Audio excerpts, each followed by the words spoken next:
Okay, तो start करें आज का क्लास। अच्छा, एक बार थोड़ा सा रिवीजन करते हुए चलते हैं। कल जो हमने पढ़ा था, कल हमने स्टार्ट किया था with the new act business law का, जिसका नाम है नेगोशिएबल इंस्ट्रूमेंट एक्ट 1881। अगर मैं इंडियन नेगोशिएबल के हिसाब से बात करूंगा, आज इंडियन नेगोशिएबल इंस्ट्रूमेंट के हिसाब से there are three negotiable instrument. सबसे पहला है बिल ऑफ एक्सचेंज, सेकेंड है प्रॉमिसरी नोट, थर्ड है चेक। आप कोई भी किसी तरह भी बोल सकते हैं, राइट? मैं दोबारा रिपीट करता हूँ, तीन नेगोशिएबल इंस्ट्रूमेंट है सिर्फ as per the Indian contract act, उसके अलावा और कोई भी नेगोशिएबल इंस्ट्रूमेंट नहीं है। First is promissory note, second is bill of exchange, third is cheque, right? अच्छा, मैं एक क्वेश्चन पूछूंगा, हाथ उठा के जवाब देना उसका भी। लेट सपोज करो कि मुझे आपको पैसा देना है। मैंने आपसे कुछ सामान परचेज किया, I purchased your phone from you, और उसके बदले में मैंने तुम्हें बोला कि मैं तुम्हें अपना फोन दे दूंगा उसके बदले। मतलब मैंने रिटर्न में दे दिया, प्रॉमिस कर दिया कि आपने जो मुझे फोन दिया अपना, मैं उसके बदले आपको अपना फोन दे दूंगा, राइट? तो क्या ये एक वैलिड अग्रीमेंट है या नहीं है? Is this a valid agreement between you and me और नॉट? कि मतलब मैं तुम्हें तुम मुझे अपना फोन दोगे, मैं तुम्हें अपना फोन दे दूंगा उसके बदले। मैंने प्रॉमिस में रिटर्न में लिख के दे दिया, राइट? दिशा बताएंगी। हाँ जी Disha, is this a valid agreement और नॉट? Yes sir. हाँ, this is a valid agreement, right? अच्छा, हाँ, जो मैंने तुम्हें प्रॉमिस करके लिख के दिया कि उसके बदले मैं तुम्हें अपना फोन दे दूंगा, तो क्या वो एक नेगोशिएबल इंस्ट्रूमेंट है या नहीं है? मतलब when I have given you a written document that in consideration for the phone I will give you my phone, तो क्या ये नेगोशिएबल इंस्ट्रूमेंट है या नहीं है? नहीं है, करेक्ट, ये बिल्कुल नहीं है। अच्छा, कल को अगर मैंने ब्रीच किया तो do you have any, can you take action against me? अगर कल को मैंने ब्रीच कर दिया, मैंने तुम्हें अपना फोन नहीं दिया, रिटर्न में लिखा भी था, can you file a case against me? The answer is yes, आप कर सकते हैं। लेकिन किस एक्ट के अंदर आप करेंगे? In under which act you will file a suit against me? Contract. Contract act. आप किसके अंदर नहीं कर सकते? नेगोशिएबल इंस्ट्रूमेंट एक्ट के अंदर नहीं कर सकते, राइट? एक बेसिक सा चीज। फिर नेगोशिएबल इंस्ट्रूमेंट में ऐसा कोई फायदा है, मतलब ब्रीच, जैसे लेट सपोज करो कि मैंने आपको चेक दिया, राइट? चेक बाउंस होता है, राइट? मैं आपको चेक देता हूँ and there could be a cheque bounce हो जाता है, या फिर बिल ऑफ एक्सचेंज डिसऑनर हो जाता है, या फिर बिल ऑफ एक्सचेंज डिसऑनर हो जाता है, या फिर एक प्रॉमिस नोट डिसऑनर हो जाता है, राइट? बाउंस नहीं बोलते बिल ऑफ एक्सचेंज और प्रॉमिस नोट के कॉन्टेक्स्ट में, बोलते हैं डिसऑनर हो गया, राइट? तो उस समय हम केस करते हैं किस एक्ट के अंदर करते हैं? नेगोशिएबल इंस्ट्रूमेंट एक्ट के अंदर करते हैं। तो क्या मुझे नेगोशिएबल इंस्ट्रूमेंट एक्ट के अंदर जो रेमेडी मिलती है वो ज्यादा जल्दी मिलती है as compare to the contract act, या फिर मुझे नहीं मिलता यहाँ पे ज्यादा जल्दी? जैसे लेट सपोज करो कि मैंने आपको एक प्रॉमिस नोट लिख के दिया कि I promise you to pay some ₹100 for the consideration received, और वो डिसऑनर कर दिया मैंने, तो क्या जो नेगोशिएबल इंस्ट्रूमेंट के अंदर आने की वजह से जो रेमेडी होगी, क्या वो थोड़ा और जल्दी हो जाएगा? मतलब will that be a better process than a contract act में ब्रीच होता है या नहीं? मतलब there should be a benefit, right? क्योंकि अगर अगर आपको नेगोशिएबल इंस्ट्रूमेंट के अंदर आने का कोई बेनिफिट नहीं मिला, फायदा नहीं है ना। There is no use of making a different act negotiable instrument. तो देखो, कल मैंने सिर्फ आपको एक मीनिंग समझाया, लेकिन आज मैं आपको बता रहा हूँ कि ये एक्ट क्यों बना, राइट? क्योंकि ये समझना ही बहुत जरूरी है। देखो, बहुत इजी था। मैं आपको प्रॉमिसरी नोट था, वो अल्टीमेटली अगर नेगोशिएबल इंस्ट्रूमेंट एक्ट ना भी हो तब भी वो कॉन्ट्रैक्ट एक्ट से गवर्न हो जाता, right? That may have been govern by the contract act, उसके लिए कोई नेगोशिएबल इंस्ट्रूमेंट एक्ट का जरूरत भी नहीं था। लेकिन नेगोशिएबल इंस्ट्रूमेंट एक्ट का बनाने का पर्पस यही हुआ कि ऐसे इंस्ट्रूमेंट बनाओ जिसमें अगर डिसोनरमेंट होती है तो जो केसेस है वो जल्दी सॉल्व हो जाए as compare to contract act. तो अच्छा, एक बात बताओ, कहाँ पर तुम्हें, अच्छा, इसका जो केस आता है वो भी डिस्ट्रिक्ट कोर्ट में आता है, right? In the negotiable instrument act अगर कोई डिसऑनर होता है तो you file a suit against the party in the district court, इसलिए कोई स्पेशल कोर्ट्स नहीं है। हाँ, बट डिस्ट्रिक्ट कोर्ट्स के अंदर ही ना एक स्पेशल सेशंस बैठते हैं नेगोशिएबल इंस्ट्रूमेंट के। मेरी बात को आप ध्यान सुनिएगा बेटा, क्योंकि I am giving the purpose of this act, जो बहुत समझना बहुत जरूरी है। क्योंकि आपके कंसेप्ट में हमेशा ये क्लियर होना चाहिए कि हम ये एक्ट पढ़ क्यों रहे हैं सबसे पहले, तो राइट? तो आप इस बात को समझिएगा, और इस बात के लिए थोड़ा सा आप इसको समझ के ये भी ध्यान रखिएगा कि हमारे डिस्ट्रिक्ट कोर्ट्स जो होते हैं उसके अंदर एक स्पेशल सेशंस किए जाते हैं for the negotiable instruments act के, मतलब रिगार्डिंग। तो उसमें क्या होता है कि जो आपको रेमेडीज मिलती हैं वो कंपैरेटिवली जल्दी मिलती हैं as compare to a contract act, right? तो हम लोग बात कर रहे थे about the purpose of the act. तो अगर आप नेगोशिएबल इंस्ट्रूमेंट एक्ट के अंदर आते हैं तो यहां पर आपको जो रेमेडी मिलती है ऑफ कोर्स वो एक जल्दी मिलती है एज कम्पेयर टू, क्योंकि आप समझे नहीं तो फिर एक्ट बनाने का फायदा क्या? तो there should be a different, अगर अगर एक डिफरेंट एक्ट बनाया जाता है तो कुछ ना कुछ तो बेनिफिट मिलना चाहिए ना आपको। तो बेनिफिट यही था, मतलब of course negotiable instrument act को अलग करने का बेनिफिट यही था कि इन 3 चीजों पे थोड़ा रेगुलेशन थोड़ा ठीक रखेंगे, और ताकि लोगों को जो रेमेडी मिले वो और जल्दी मिले as compare to the contract act. क्योंकि अगर वही सेम तरीके से रेमेडीज मिलती जाए तो फायदा ही नहीं होगा, राइट? क्योंकि जैसे अगर आपने सुना होगा कि चेक का जो बाउंसिंग है उसका तो जेल भी है, मतलब अगर आप कॉन्ट्रैक्ट एक्ट में जाएंगे, अच्छा you go into the contract act, क्या कॉन्ट्रैक्ट एक्ट में अगर आपने ब्रीच करा कॉन्ट्रैक्ट को, क्या जेल है उसके अंदर? कहीं भी आपने पढ़ा कॉन्ट्रैक्ट एक्ट में कि अगर आपने ब्रीच कर दिया तो आपको जेल में डाल देंगे? कोई क्रिमिनल पनिशमेंट कहीं नहीं है, मतलब अगर आप पूरा कॉन्ट्रैक्ट एक्ट पढ़ेंगे तो there is no criminal punishment, लेकिन यहाँ पर क्रिमिनल पनिशमेंट भी है। जैसे लेट सपोज करो कि मैंने आपसे उधार लिया और मैंने आपको चेक दिया उसके बदले, कि मैंने ये चेक दे दिया कि मैं आपको पैसा वापस करने के लिए चेक देता हूँ, और मेरे अकाउंट में पैसा नहीं था और चेक बाउंस हो गया वो, तो क्या आप मेरे अगेंस्ट में क्रिमिनल एक्शन लेके मुझे जेल में डाल सकते हैं? मतलब can you do that under the negotiable instrument act? क्या आप ऐसा कर सकते हैं? The answer is yes.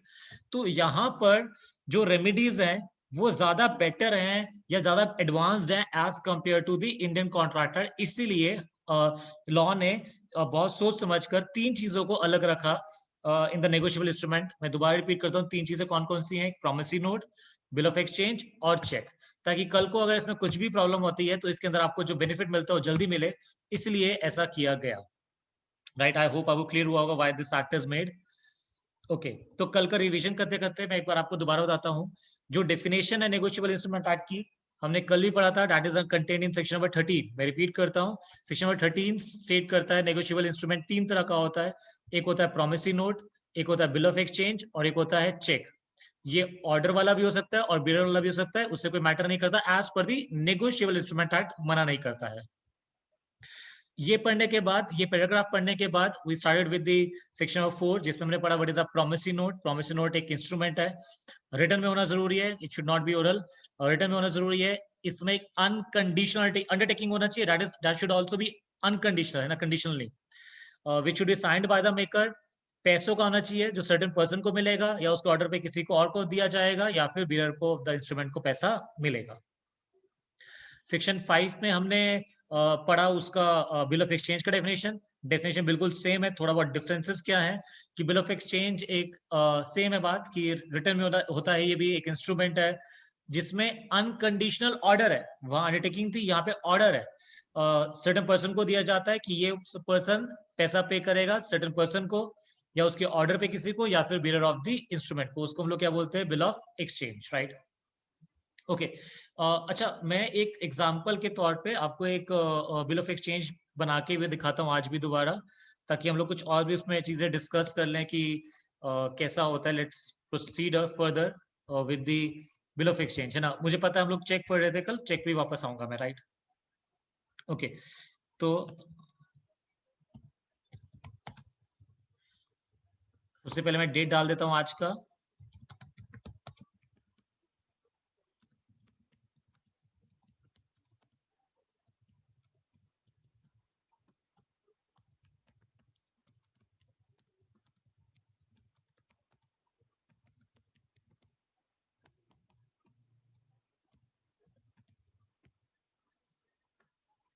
मुझे बताओ ये वैलिड है या वैलिड नहीं है? Raise your hand and answer, is this a valid bill of exchange और नॉट?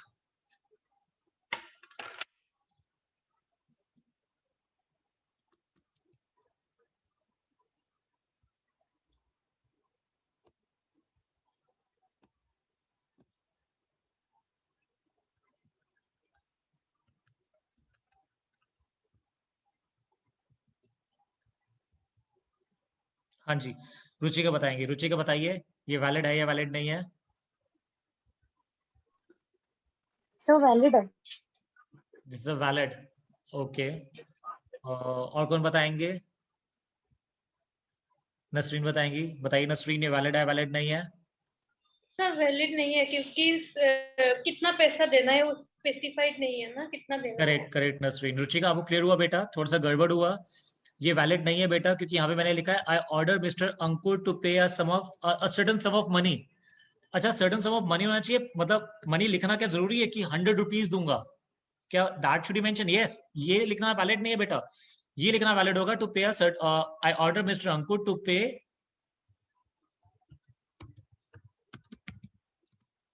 अभी ये वैलिड हो गया नहीं हो गया, जल्दी से बताओ हाथ उठा के, अभी ये वैलिड हुआ नहीं हुआ? महिमा बताएंगी। हाँ जी महिमा। यस तो वैलिड है। अभी वैलिड हो गया, ठीक है ना? क्यों पहले वैलिड था या नहीं था? क्या रीजन था क्यों नहीं था? क्योंकि पहले उसके अंदर अमाउंट मेंशन नहीं था। अमाउंट मेंशन नहीं था। अमाउंट मेंशन होना जरूरी है बेटा, राइट? आप कंडीशंस मत भूलिएगा, अमाउंट को मेंशन होना बहुत जरूरी है। तो I order mister Ankur to pay some ₹100 to Anshuman. मैं थोड़ा कल की बातों पे ही रहता हूँ। हाथ उठा के जवाब दीजिएगा, क्या इसमें अभी अभी ये वैलिड है या एक्सेप्टेंस के बाद वैलिड होगा?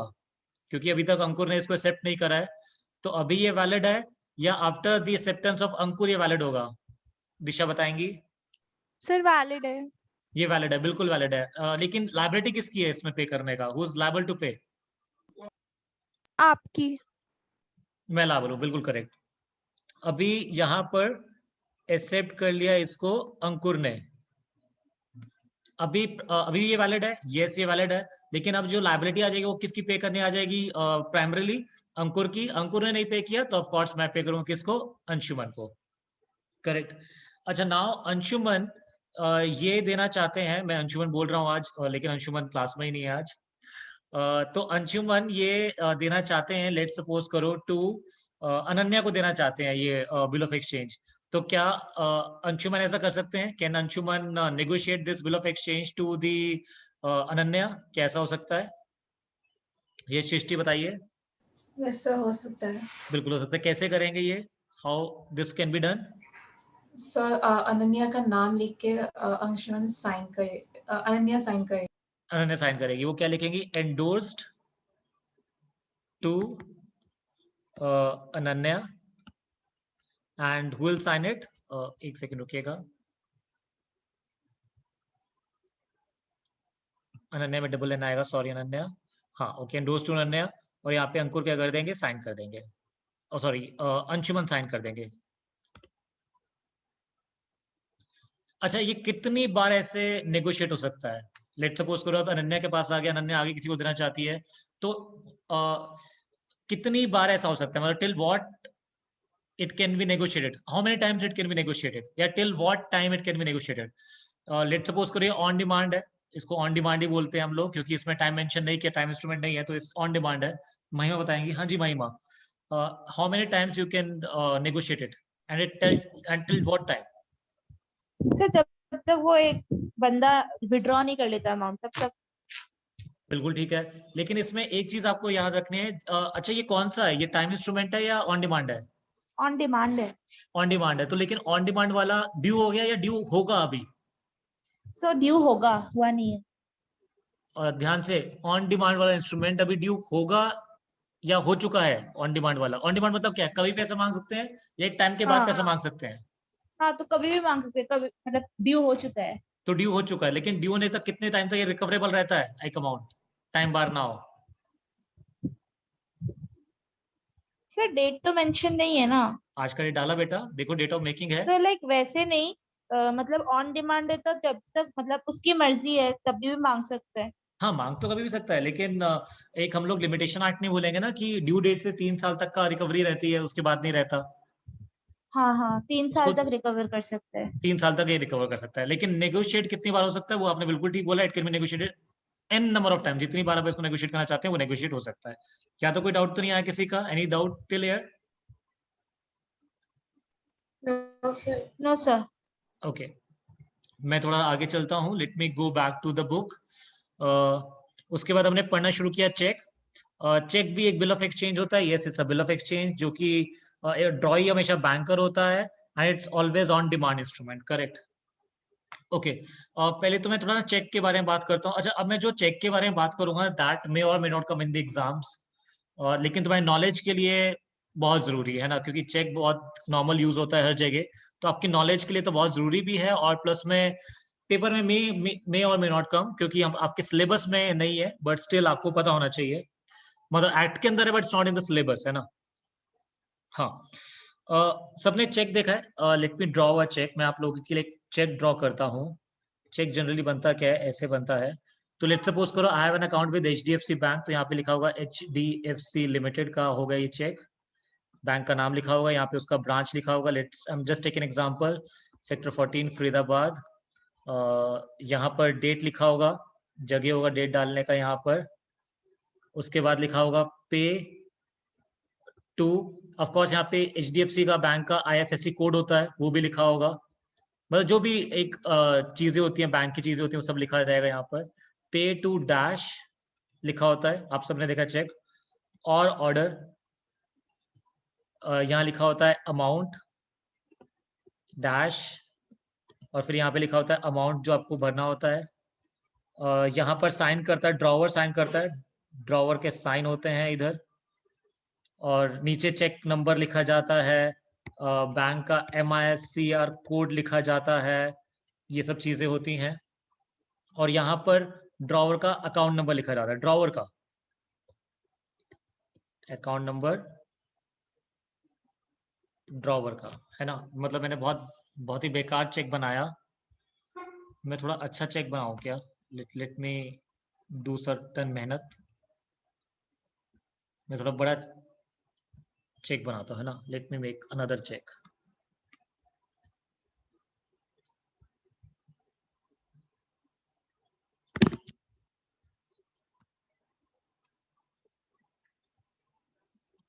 HDFC bank limited, IFSC code आ जाएगा बैंक का, एड्रेस आ जाएगा बैंक का, डेट आ जाएगा इधर। पे टू डैश और ऑर्डर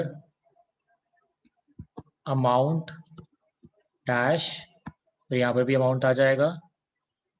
और फिर यहाँ पे ड्रॉवर के सिग्नेचर आएंगे, ड्रॉवर सिग्नेचर, चेक के नीचे नहीं आएगा, ऊपर ही आएगा।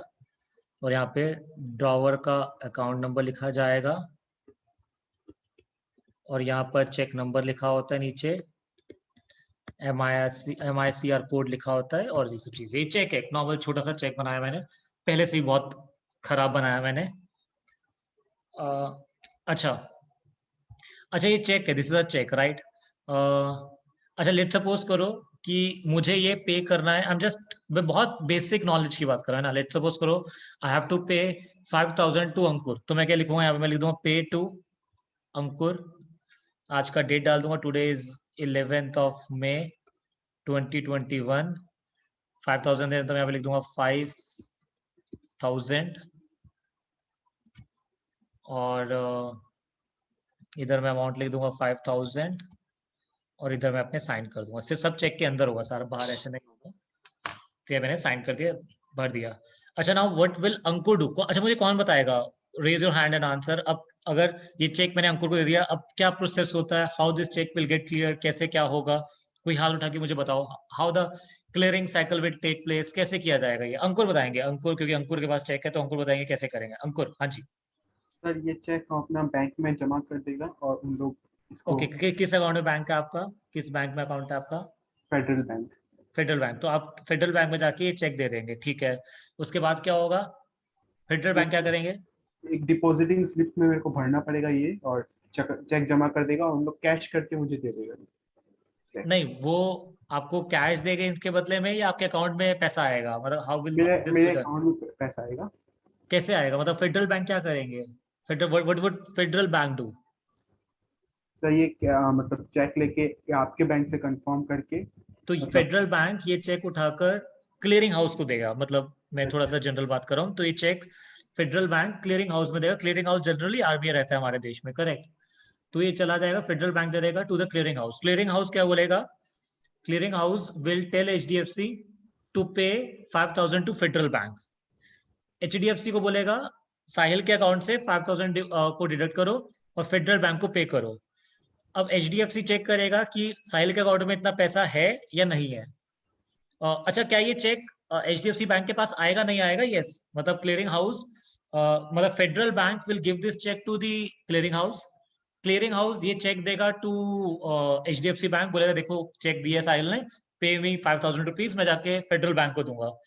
तो what will HDFC bank do? वो एक बार चेक ले लेगा, वो देखेगा कि साहिल के अकाउंट में पैसा है, बोलेगा हाँ अकाउंट में पैसा है, पैसे को डिडक्ट करेगा वो अमाउंट दे देगा फेडरल बैंक को, सॉरी क्लियरिंग हाउस को। क्लियरिंग हाउस जाके दे देगा ये चेक के बदले 5,000 टू द फेडरल बैंक, और फेडरल बैंक इस 5,000 को डिपॉजिट कर देंगे in the bank account of the Ankur. तो अल्टीमेटली चेक क्या हो जाएगा, क्लियर हो जाएगा। ऐसा ही होता है या नहीं होता, मतलब ऐसे ही होता, राइट? किसी को कोई डाउट है इस प्रोसेसिंग में? नहीं सर। सर मेरे को है। हाँ बताओ बताओ, बिल्कुल बताओ। सर इतना बड़ा प्रोसेस थोड़ी ना होता होगा। फिर कैसे होता है? सर नहीं मतलब आरबीआई हर ब्रांच के पास थोड़ी ना जाती होगी। नहीं बिल्कुल जाती है बेटा। तो इतनी नहीं तो वेली थोड़ी ना है। बेटा सा काम है, वेला वाला क्या बात है? देखो आपका काम क्या है, पढ़ना, हाँ या ना बोलो। हाँ तो आप वेले थोड़ी ना जो पढ़ रहे हो, काम है आपका। सर वैसे नहीं, मतलब हाँ एक दिन में तो बहुत सारे चेक्स की ट्रांजैक्शन होती है ना, हाँ। तो फिर वो हर चेक को लेके कैसे किसी दूसरे बैंक के पास जाएगा। अच्छा अभी क्या, अच्छा देखो, जब तक हमारे पास कंप्यूटर नहीं थे, तो if I talk about 1980s, जब मैं पैदा हुआ था उस समय की बात करें तो कंप्यूटर्स नहीं थे, तो क्या वहां पे लोग फिजिकली जाया करते थे चेक लेकर कि अरे ये बैंक से चेक आए, क्लियर कर दो, ऐसा कर दो, कैसा होता था? द आंसर इज यस, बिल्कुल होता था। हाँ लेकिन सर। अभी अभी सब कुछ इलेक्ट्रॉनिक हो चुका है, या अभी सब कंप्यूटर्स नहीं है हमारे पास? है, कंप्यूटर्स है। कंप्यूटर्स हैं। तो अभी क्या करेगा, अच्छा ये चेक फेडरल बैंक क्या करेगा, फेडरल बैंक इस फिजिकल चेक को ना इलेक्ट्रॉनिक में कन्वर्ट कर देगा। अब वो क्लियर हुआ सबको? What will yes sir. Federal bank do, will convert this cheque, physical form cheque into the electronic form. Electronic form में वो किसको भेजेगा? आरबीआई को। क्लियरिंग हाउस को। Let it be RBI, okay.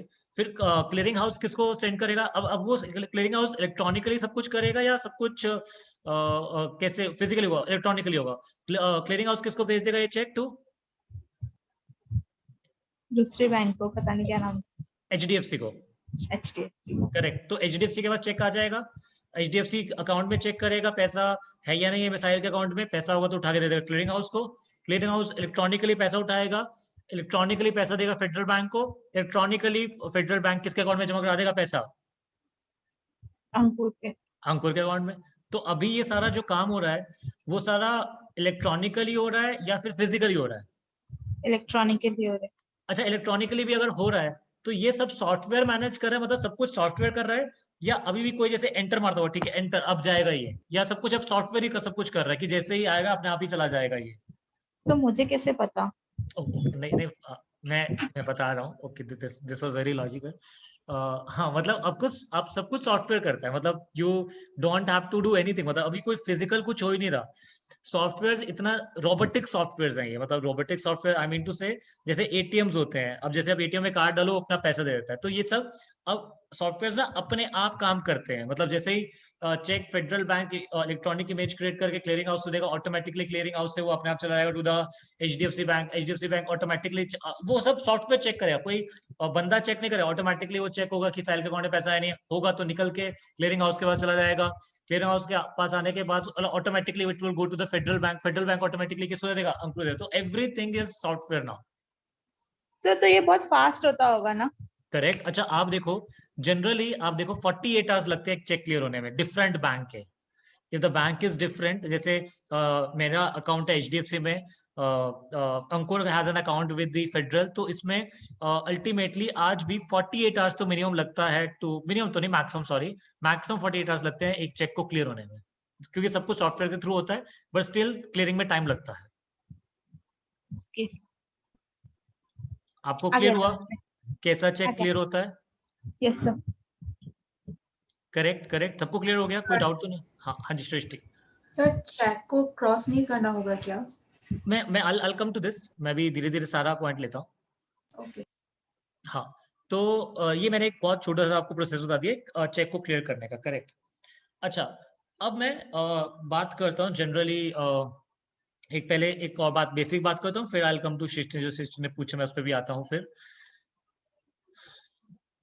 अच्छा ये जो चेक है फिजिकल फॉर्म में होता है, it get converted into a electronic image. तो ये कौन सा चेक हुआ, मतलब इस चेक का नाम क्या है? इस चेक को हम लोग बोलते क्या है, बुक पे जब भी बुक भी आपके पास होगा आप देखिएगा, इस चेक को हम बोलते हैं ट्रंकेटेड चेक। मैं रिपीट कर दूंगा, we call this cheque as truncated truncated cheque. Now what do you mean by truncated cheque? Let me repeat it again. एक चेक फिजिकल फॉर्म में होता है, उसको फिल करते हैं फिजिकल फॉर्म में ही, पेन से फिल करते हैं, पेन से फिल होता है, वो एक नॉर्मल इंक से फिल होता है। लेकिन जब वो बैंक में डिपॉजिट होता है तो बैंक उस फिजिकल चेक का एक इलेक्ट्रॉनिक इमेज क्रिएट कर देता है ताकि फिर वो इमीडिएटली क्लियर हो सके। इन चेक्स को हम लोग क्या बोलते हैं बेटा? We call it as truncated cheque. Let me read the meaning also now.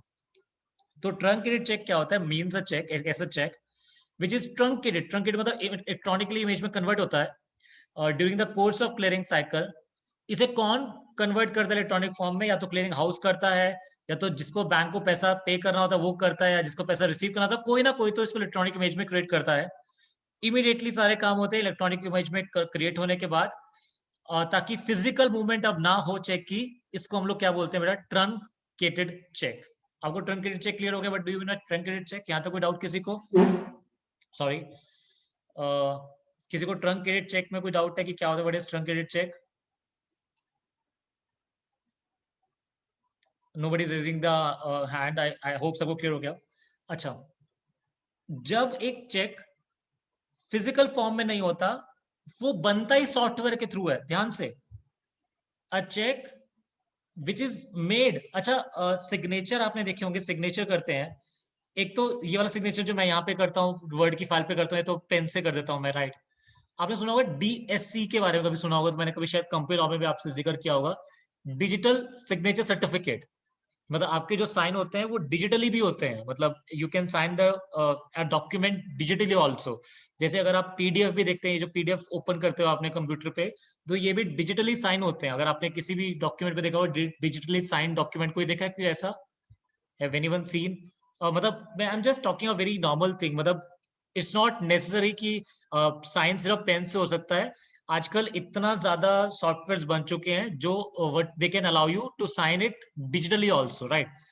तो अभी चेक जो बनते हैं, कुछ ऐसे चेक होते हैं जो फिजिकल फॉर्म में होते ही नहीं है, वो होते ही सॉफ्टवेयर के अंदर होते हैं चेक। उसको आप डिजिटली साइन करते हो, और वो क्योंकि देखो वो पहले से ही होता इलेक्ट्रॉनिक फॉर्म में है, तो डिजिटली साइन होता है और घूम भी इलेक्ट्रॉनिकली घूम जाता है। मतलब उसको फिजिकल फॉर्म से इलेक्ट्रॉनिक इमेज में कन्वर्ट करने का जरूरत नहीं होता। तो ऐसे चेक जो शुरू ही होते इलेक्ट्रॉनिक फॉर्म में, उसको बोलते हैं cheque in the electronic form. तो दो तरह के चेक हुए, मैं दोबारा रिपीट करता हूं, मैं दो तरह के चेक होते हैं। एक चेक होते हैं जो होते तो फिजिकल फॉर्म में है, बट उसको क्लियरिंग के लिए उसका इलेक्ट्रॉनिक इमेज क्रिएट किया जाता है ताकि वो ट्रांसमिट किया जाए, और ट्रांसमिट हो फिजिकली ना हो, इलेक्ट्रॉनिकली हो। उसको हम बोलते हैं ट्रंकेटेड चेक। और कुछ ऐसे चेक होते हैं जो होते ही इलेक्ट्रॉनिक फॉर्म में है, जिसको आप साइन भी मैं पढ़ता भी हूँ इसको। इलेक्ट्रॉनिक फॉर्म का मतलब जो चेक होते इलेक्ट्रॉनिक फॉर्म में है, कंप्यूटर रिसोर्स के थ्रू बनते हैं, मतलब सॉफ्टवेयर के थ्रू बनते हैं, वो सिक्योर होते हैं बिल्कुल। वो भी ऐसा नहीं कि अनसिक्योर्ड होते हैं, डिजिटली साइन होते हैं वो। मतलब उसको आपको कोई ऐसे साइन करने की जरूरत नहीं होता। और उसके अंदर एसिमेट्रिक क्रिप्टो सिस्टम होता है। मैं थोड़ा सा बता देता हूँ what do you mean bye asymmetric crypto system. Asymmetric crypto system होता है मतलब जब आप उसको साइन करोगे तो उसमें पासवर्ड्स होते हैं। मतलब जैसे जो मेरे पास भी DSC है, I have a DSC of, her chartered accountant रखता है DSC अपने। तो मेरे पास जो DSC है तो उसमें मेरा पासवर्ड है। मतलब without that password nobody can use that DSC। तो अगर कल को लेट्स सपोज करो मेरे से गुम हो गया वो DSC, कहीं गिर गया, और DSC किस फॉर्म में होते हैं? जैसे पेन ड्राइव होता है ना, वैसे ही फॉर्म में होते हैं, just a form of pen drive के फॉर्म में होते हैं वो। वो अटैच, मतलब फिर पेन ड्राइव के फॉर्म से आप उसको अटैच करते हैं इन योर कंप्यूटर, और वो फिर इलेक्ट्रॉनिकली साइन होता है, करेक्ट? तो जब ये साइन होता है, when you sign this electronic thing को साइन अप करते हो, तो फिर उसमें क्या होता है? इट क्रिएट्स एक साइन डिजिटली बन जाता है। तो उसमें पासवर्ड होता है, मतलब बिफोर साइनिंग अ डॉक्यूमेंट, मतलब जब भी आप इसको साइन करोगे तो वो पासवर्ड पूछता है। जैसे ही आप पासवर्ड डालोगे तो फिर वो ले लेगा। तो ऐसे डिजिटली इसको साइन होता है, तो बोलते हैं एसिमेट्रिक क्रिप्टो सिस्टम। आपको क्लियर हुआ थोड़ा? मतलब can you imagine what I am saying? मैं चाहता हूँ यू इमेजिन। आपको इमेजिन हो रहा है? मतलब are you able to imagine what I am हाँ सेइंग सर। या नहीं? तो एक बार फिर से बोलिए ना। मैं तुम लोगों को एक प्रैक्टिकल कुछ करके दिखाऊं? मतलब ऑफ कोर्स इट में आपको थोड़ा सा शायद टाइम थोड़ा लग जाएगा, बट मैं कैसे कोई डॉक्यूमेंट कोई रिटर्न ऐसा है नहीं जो मुझे भरना है, नहीं तो मैं उसे भर देता। चलो मैं रिपीट करता हूँ, let me repeat it again. एक चेक होता है जो सॉफ्टवेयर के अंदर है ना। अच्छा लेट मी सी, अगर गूगल कुछ उस इलेक्ट्रॉनिक चेक का कुछ मुझे इमेज दे सके तो।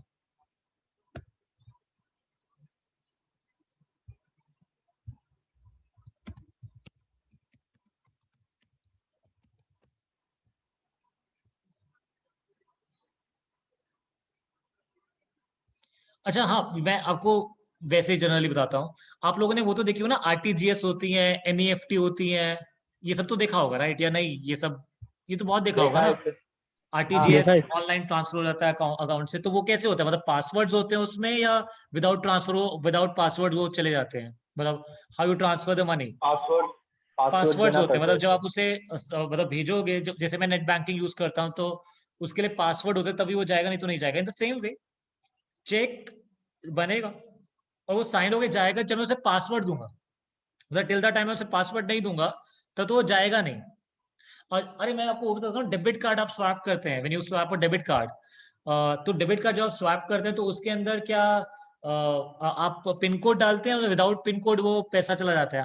हाउ पिन कोड डालता है sir, pin code. Pin code डलता है राइट। तो सेम वे मतलब एक चेक है जो पहले से ही इलेक्ट्रॉनिक फॉर्म में ही है, आप उसको पिन कोड डाल के साइन करते हो, वो साइन हो जाता है, इलेक्ट्रॉनिक फॉर्म में होता है, घूम जाता है, चला जाता है, उसको होता है चेक इन इलेक्ट्रॉनिक फॉर्म। लेकिन जो चेक आपको दिखते हैं फिजिकल फॉर्म में, इंक से आप उसे भरते हो, फिर बैंक में जाके डालते हो, फिर बैंक उसको इलेक्ट्रॉनिक इमेज में क्रिएट करता है, उसको बोलते हैं ट्रंकेटेड चेक। तो truncated cheque are not sign digitally, लेकिन ये फिजिकली इंक से साइन होते हैं। और जो चेक इलेक्ट्रॉनिक फॉर्म में होते हैं, ये डिजिटली साइन होते हैं पासवर्ड्स के थ्रू। आपको क्लियर हुआ थोड़ा? महिमा अभी क्लियर हुआ थोड़ा? हाँ sir. I tried my best बेटा। ओके हाँ, तो ये चेक हो गए राइट, दो तरह के चेक हो गए। Now let me come further to the cheque. ये सब भी नॉलेज की बातें हैं सब आपकी। शिष्टि ने जो बात करी थी मैं उससे बात करता हूँ। अच्छा मैंने ये चेक दे दिया बना के, अंकुर को चेक दे दिया। अभी तक मैंने जैसे शिष्टि ने पूछा था, जैसे क्रॉसिंग नहीं है, मैं क्रॉसिंग करता भी नहीं।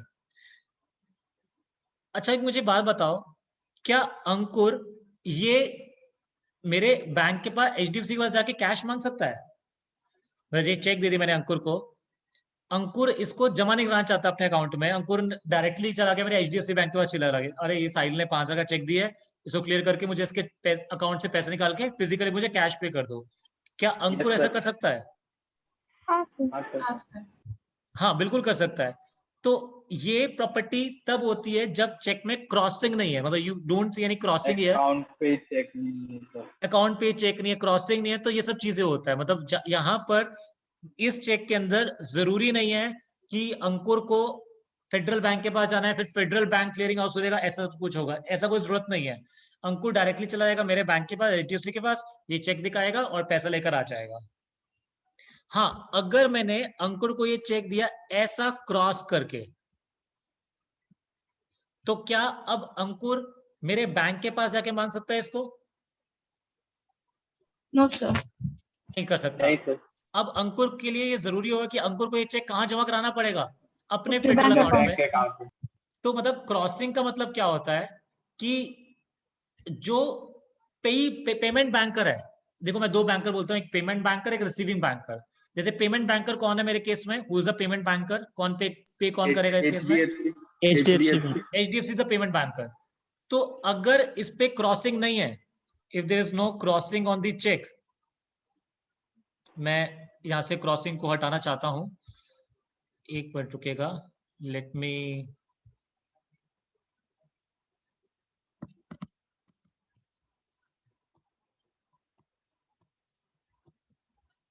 अगर मैं इसको क्रॉसिंग को हटा दूं, चेक ही हट गया, मतलब तुम समझ गए ना? अगर ओके मुझे इसको रब करना चाहिए है ना, and this is a new thing. तुम लोग समझ गए ना, मतलब से यस एटलीस्ट सर अंधु Yes, के जी sir.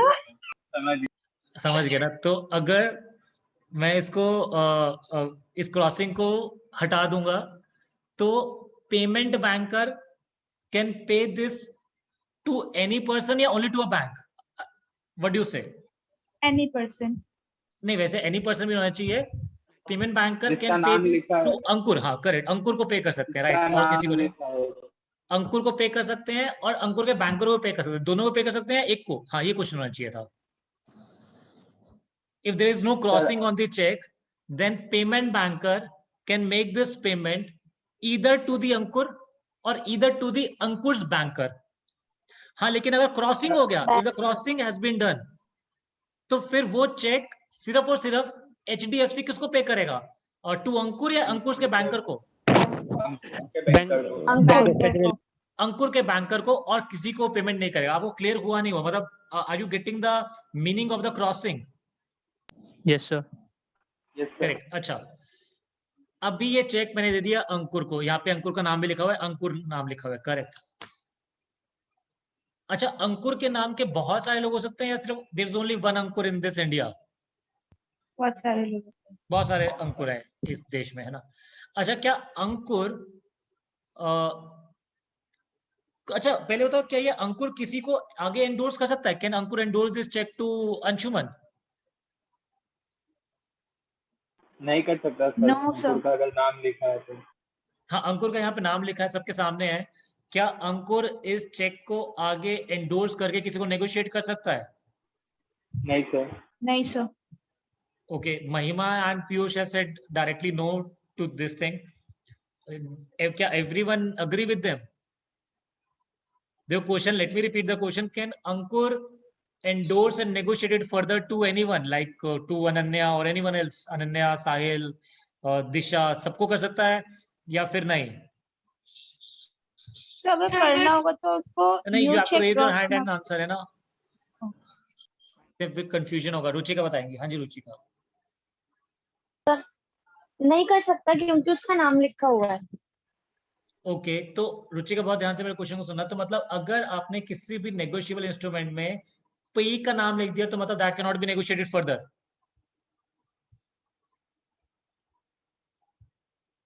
Ruchika, you have to answer this thing what I'm asking. If you put the name of the payee in a negotiable instrument, then that mean you cannot negotiate it further to anyone. No sir, ऐसा तो नहीं है। तो फिर why this cannot be negotiated further? Sir ये cross हो चुका है ना। मैं मान गया बेटा। क्रॉस, देखो क्रॉसिंग को आप मिक्स मत करो। क्रॉसिंग का मतलब है the payment banker will make the payment to Ankur's banker, या फिर not to the Ankur banker, मैं बोलता हूं पे बैंकर। मैं रिपीट करता हूं, क्रॉसिंग का the logic behind the crossing of the cheque is very simple, that the payment banker will pay only to the payee's banker, not to the payee. That is the only thing. Now what I am saying, what I am asking is, can Ankur negotiate it further or not? अंकुर बताएंगे ये बात। Sir कर सकते हैं sir. हाँ बिल्कुल। देखो पता नहीं आप लोग क्यों कंफ्यूज हो, वाई। देखो अभी लिखा भी है पे टू अंकुर और ऑर्डर, साफ साफ लिखा है। अगर क्या ये अंकुर इसको पीछे करके एंडोर्स टू अंशुमन करके आगे नेगोशिएट कर सकती है? Answer is yes. यार why are you people are ignoring the basic concept of negotiable instrument? ये तो हमने कल ही इतने अच्छे से पढ़ा कि नेगोशिएबल इंस्ट्रूमेंट, वर्ड सजेस्ट करे negotiable instrument is a instrument which can be negotiated further. अगर आप उसके अंदर से उसकी नेगोशिएबिलिटी की प्रॉपर्टी हटा दोगे तो फिर वो नेगोशिएबल इंस्ट्रूमेंट कैसे रह जाएगा यार? हाँ, या तो यू डू वन थिंग, आप इसको ना यहाँ पे और ऑर्डर लिखना, इसको आप इसको स्ट्राइक ऑफ करो। अगर यहां पर मैंने ड्रॉ के समय इसको स्ट्राइक ऑफ कर दिया, क्या अब मैं और यहां पे लिख दिया नॉट नेगोशिएबल, मतलब in the crossing I wrote not negotiable, तो अब क्या नेगोशिएट हो सकता है? Can you negotiate it now? The answer is no. आपको क्लियर हुआ है what I am trying to say? Are you able to get what I am trying to say? You आप क्या समझ गए? पे का नाम आ गया चेक में, now it can not be negotiate further. ये तो गलत हो गया ना बेटा। पे का नाम है, still can be negotiated further यार।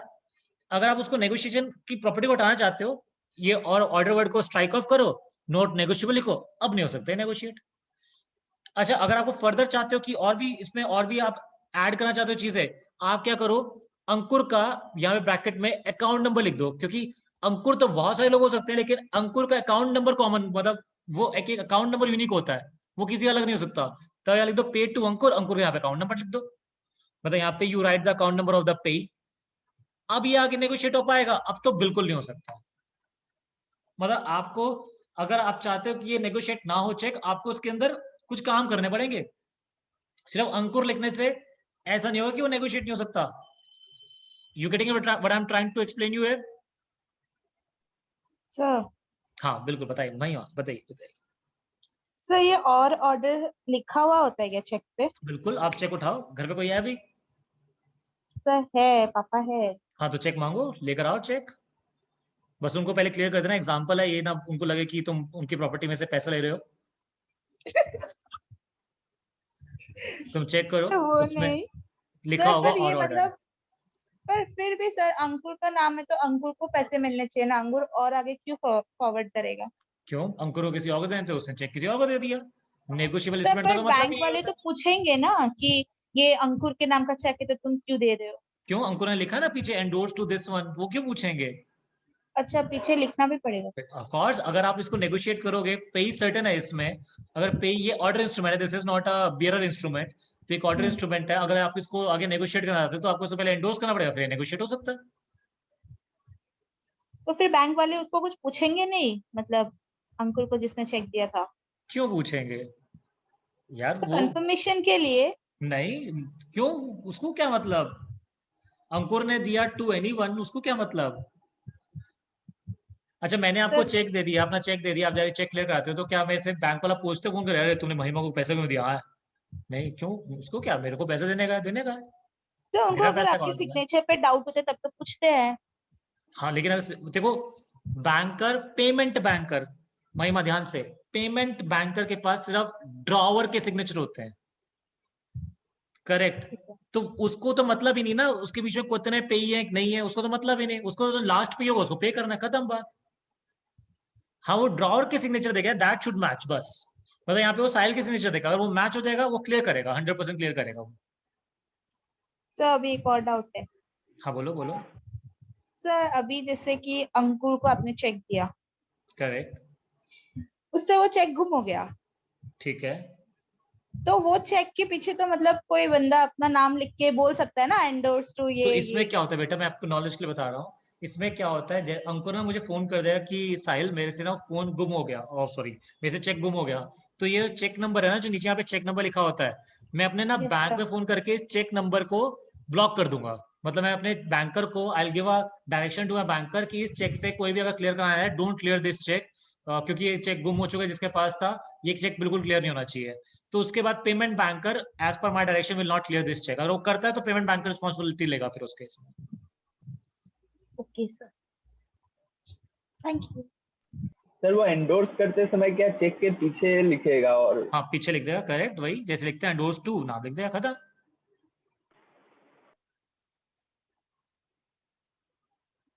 कुछ और डाउट है बेटा आपके related to a cheque, crossing of a cheque? Sir ऐसे तो फ्रॉड बहुत होता होगा तब चेक से, बेटा मतलब अगर किसी को पता ही नहीं चला तो कोई। देखो, मैं आपको बहुत क्लियर बोलता हूँ दोबारा, पेमेंट बैंकर, अच्छा देखो, फ्रॉड आपने बोला फ्रॉड होते होंगे, क्या फ्रॉड होते हैं नहीं होते हैं? जनरल में बात कर रहा हूँ, क्या बैंक के साथ फ्रॉड होते हैं नहीं होते? होते हैं। देखो, चोरी करने वाला तो चोरी करेगा। आप लोगों ने शायद मूवी नहीं देखी होगी, इस पे लियोनार्डो डिकैप्रियो की मूवी भी आई थी, उसको बहुत फेमस मूवी थी, मुझे नाम याद नहीं आ रहा, अगर किसी ने देखी होगी तो। वो चेक ही वो करता था, क्या कहते हैं, फॉर्ज करता था चेक और उसको क्लियर कराता था। तो बहुत पुरानी मूवी है, बहुत उसकी, I can't able to remember the name of that movie, but होते हैं तो होते हैं, ठीक है। ओके, किसी ने पूछा और मैं उसका जवाब देता हूँ। देखो, पेमेंट बैंकर के पास किसका सिग्नेचर होता है, पहले तो मुझे बताओ, raise your hand and answer me. Payment banker HDFC किसको जानता है? वो ड्रॉअर को जानता है, ड्रॉई को जानता है, पेई को जानता है, किसको जानता है? अच्छा ड्रॉई तो खुद ही है, सॉरी। तो वो ड्रॉअर को जानता है, पेई को जानता है, किसको जानता है वो? पीयूष बताएंगे, पीयूष किसको जानता है वो? ड्रॉअर। ड्रॉअर को ही ओनली नो द ड्रॉअर, वो सिर्फ ड्रॉअर के सिग्नेचर की रिस्पॉन्सिबिलिटी लेता है। उसके बाद पेई के सिग्नेचर हो ना हो उसे मैटर ही नहीं करता उससे। He is only concern with the drawer signature, वो मैच हो गए वो क्लियर कर देगा चेक, बात खत्म। मतलब अगर ऑफ कोर्स उसके अंदर ये सब चीजें जैसे लिखा हुआ मतलब उसके हिसाब से वो ठीक ठाक करके उसको लगेगा वो पेमेंट कर सकता है, उसका उसके अलावा कोई और रिस्पॉन्सिबिलिटी नहीं है। आपको क्लियर हुआ नहीं हुआ? अच्छा लेट सपोज करो जैसे मैं महिमा का एग्जांपल आगे लेके चलता हूँ और मैं एक नॉर्मल से चेक बनाता हूँ, और आप ध्यान से देखिएगा, मैं नॉर्मल से चेक बनाता हूँ। सर अगर कोई फोर्सफुली साइन करा ले चेक को तो फिर? फोर्सफुली मतलब अवॉइडेबल है बेटा वो कॉन्ट्रैक्ट, इट्स अवॉइडेबल कॉन्ट्रैक्ट। लेकिन अगर क्लियर करा ले तो कुछ भी नहीं हो सकता, फिर तो क्लियर होगा, फिर आप उससे पैसा मांग सकते हो वापस बस।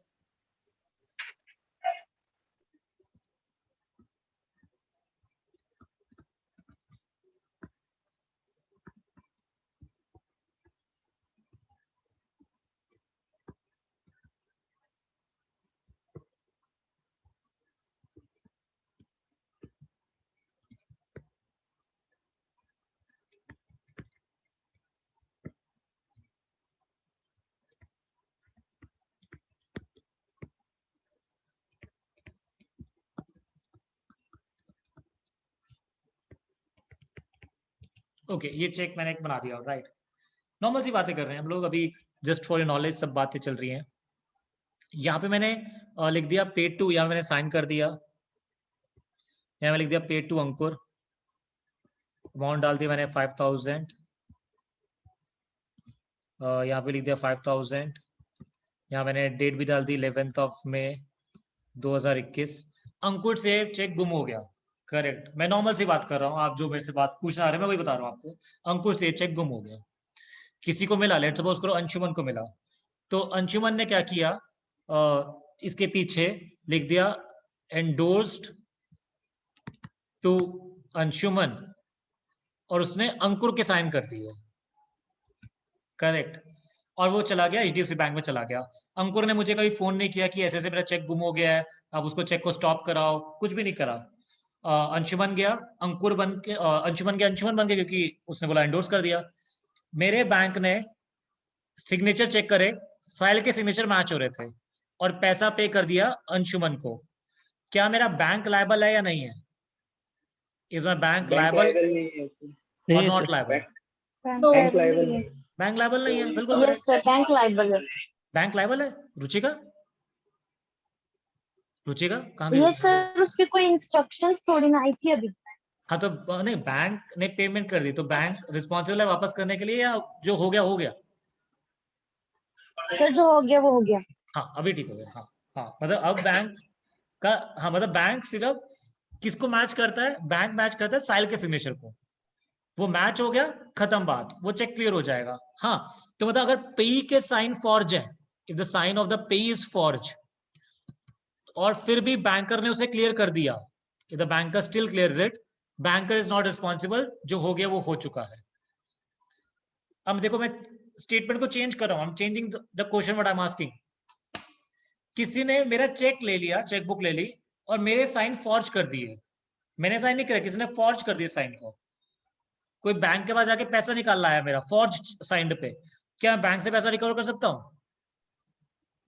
हाँ अगर सिग्नेचर 100% Yes, करेक्ट sir. हुआ तो कैसे? हाँ मैं बैंक से रिकवर कर सकता हूँ, लेकिन मुझे प्रूव करना पड़ेगा, आई हैव टू प्रूव कि जो सिग्नेचर जो बैंक ने क्लियर करा है ये फॉर्ज थे, और बैंक ने नेग्लिजेंस किया, मतलब बैंक ने ठीक से ध्यान नहीं दिया। अगर बैंक भी ध्यान देता तो उसको पता लग जाता कि ये फॉर्जरी है और वो क्लियर ना करता, तो फिर मैं बैंक से रिकवर कर सकता। तो बैंकर, पेमेंट बैंकर सिर्फ क्या देखने के लिए रिस्पॉन्सिबिलिटी लेता है?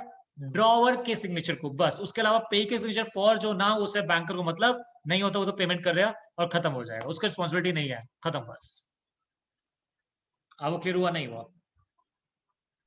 हाँ सर। सर आपने चेक को क्रॉस करने के बाद मतलब क्रॉस के अंदर जो लिख दिया था नॉट नेगोशिएबल बोल के, उसके अंदर हम लोग अंकुर को पेमेंट करना है ना, अंकुर का नाम लिखने से तो वो फर्दर नेगोशिएट नहीं होगा ना। देखो अगर यहाँ पे नॉट नेगोशिएबल लिख दिया क्रॉसिंग करके, अभी भी ये नेगोशिएट हो सकता है, क्योंकि अंकुर तो अभी बहुत सारे लोग हो सकते हैं ना। आप अंकुर अगर इसको आप बिल्कुल नॉट नेगोशिएबल करना चाहते हो ना, तो यहाँ पे अंकुर का अकाउंट नंबर लिख दो जो यूनिक होता है, नॉट नेगोशिएबल लिख दो और ये ऑर्डर काट दो। अब ये नेगोशिएट नहीं हो सकता।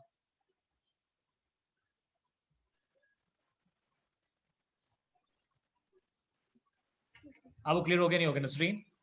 सर हाँ सर सिर्फ ऑर्डर काटने से नहीं होता है क्या नहीं, नेगोशिएबल सारा हो काम सकता करना है? पड़ेगा। अगर आप चाहते हो चेक को नॉट नेगोशिएबल बनाना, आपको पे का अकाउंट नंबर भी लिखना पड़ेगा, उसके ऊपर लिखना पड़ेगा नॉट नेगोशिएबल चेक के ऊपर क्रॉसिंग के अंदर, और ऑर्डर को काटना पड़ेगा, तब जाके वो नॉट उसका जो नेगोशिएबिलिटी की प्रॉपर्टी है वो खत्म होगी। Okay sir. महिमा आपने चेक कर लिया? चेक देख लिया आपने? हाँ देखा सर। लिखा है उस पर और ऑर्डर? हाँ सर एकदम कोने में लिखा है। तो सर दिखा फिर नहीं ये तो देगा बच्चे को। हाँ जी तो एकदम सर बहुत फिर ये नेगोशिएबल इंस्ट्रूमेंट एक्ट के अंदर तो आएगा ही नहीं उसके बाद। कौन सा ये चेक? देखो नेगोशिएट नहीं हो सकता, लेकिन फिर भी नेगोशिएबल इंस्ट्रूमेंट तो है ही, क्योंकि उसकी प्रॉपर्टी आपने खुद खत्म करी है ना। मतलब वैसे तो वो नहीं था उसका, मतलब प्रॉपर्टी खत्म नहीं थी, नेगोशिएट हो सकता था, लेकिन आपने उसकी खुद एक प्रॉपर्टी खत्म कर दी, तो स्टिल ये कवर तो होगा नेगोशिएबल इंस्ट्रूमेंट से, चाहे फर्दर ना हो सके, लेकिन वो क्लियर तो होगा ना। क्योंकि क्लियर नहीं हुआ, चेक बाउंस हो गया, डिसऑनर हो गया, तो रेमेडीज तो वही नेगोशिएबल इंस्ट्रूमेंट वाली रहेंगी। सर मुझे क्वेश्चन पूछना था। हाँ पूछिए पूछिए। सर मेरे पापा ने मतलब बोला था कि अगर किसी के साइन में कुछ प्रॉब्लम होती है, अगर वो चेक बाउंस हो जाता है, तो फिर मतलब जो ड्रॉयर होता है उसको पेनल्टी चार्ज होती है। बिल्कुल ठीक है। तो क्यों होती है?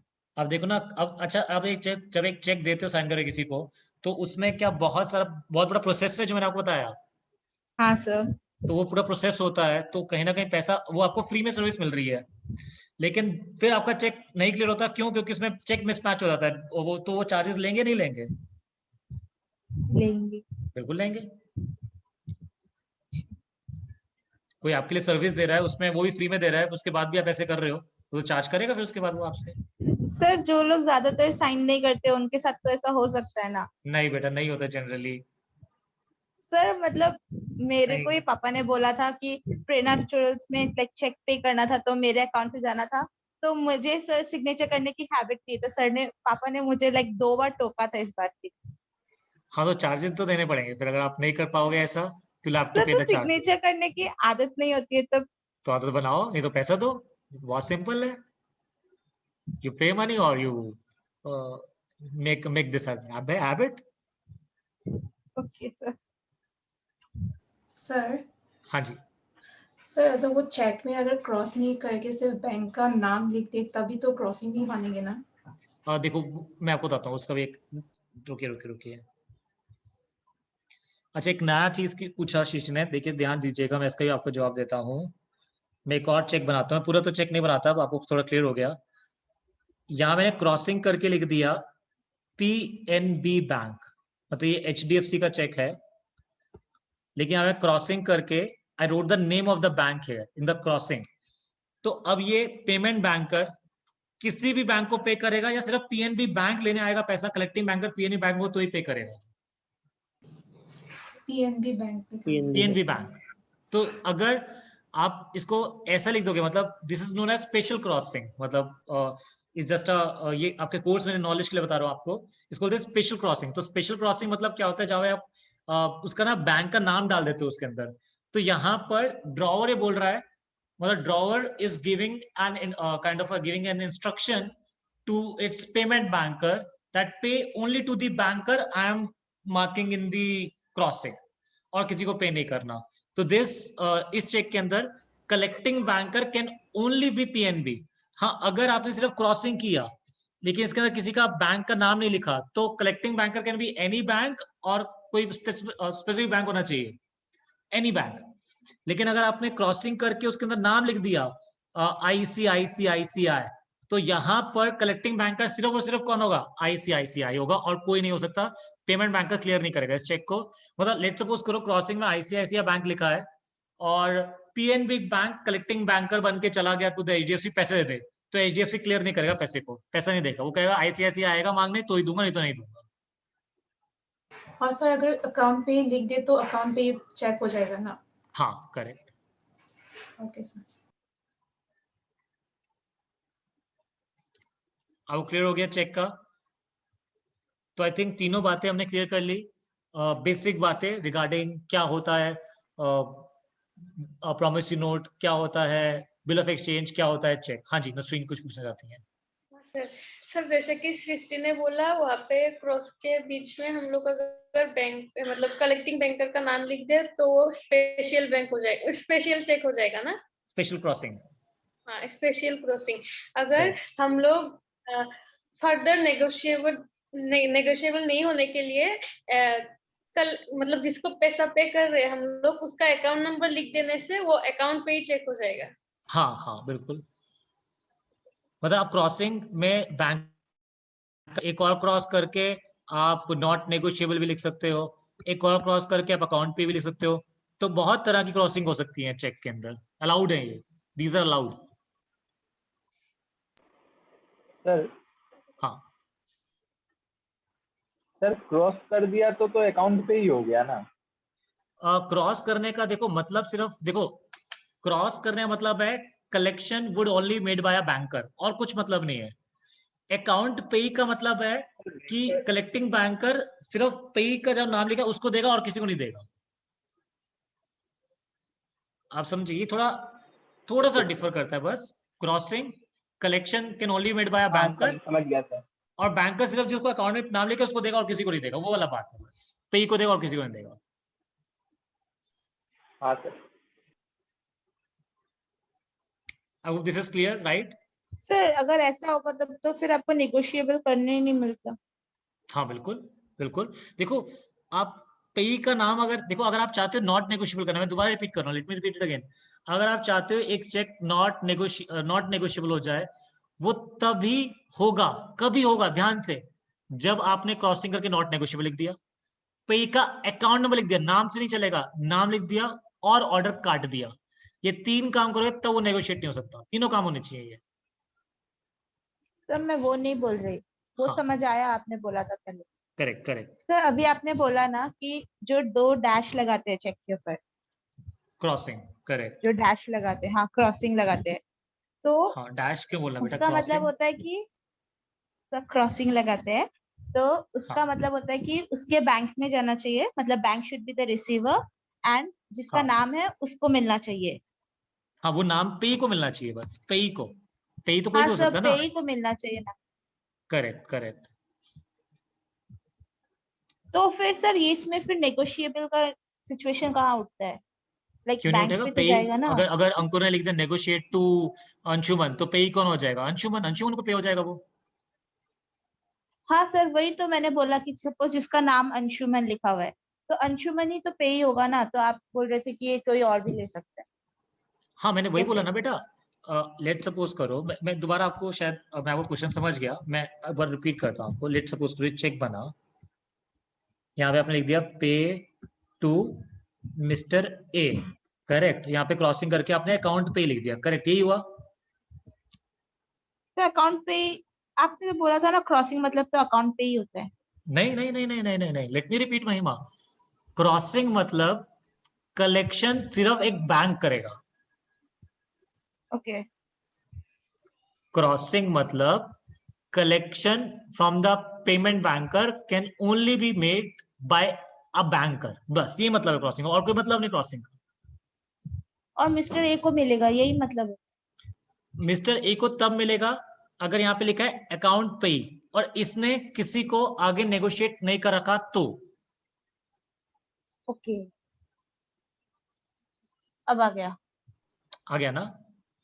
हाँ सर हाँ हाँ सर इसमें जैसे आपने बोला था कि क्रॉस कर देते हैं तो उसमें खाली जो बैंक है उसी को ही मिलता है। कलेक्टिंग तो should always be a banker, yes.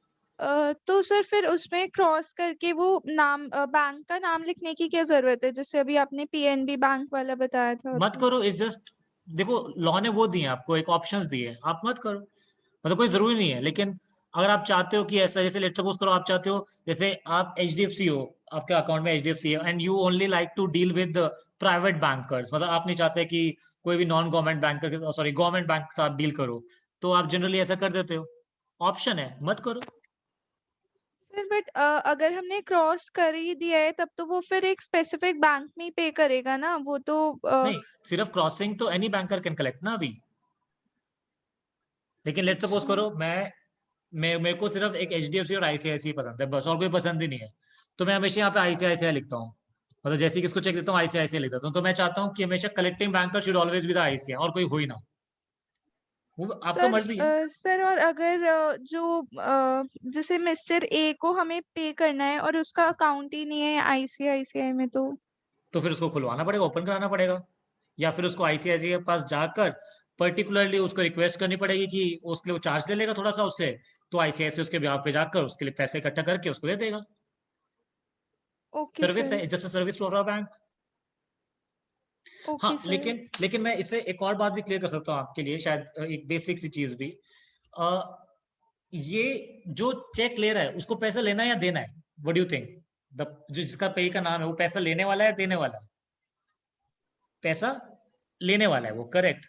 अच्छा, तो जो ले रहा है अगर उसमें क्रॉसिंग करके ICICI मैंने लिख दिया, तो क्या लेने वाला उसको लेने से मना कर सकता है? भाई मैं नहीं लूंगा ये चेक, मुझे तू एक काम कर कैश दे दे फिर, अगर ऐसे काम करने तो तुम्हें।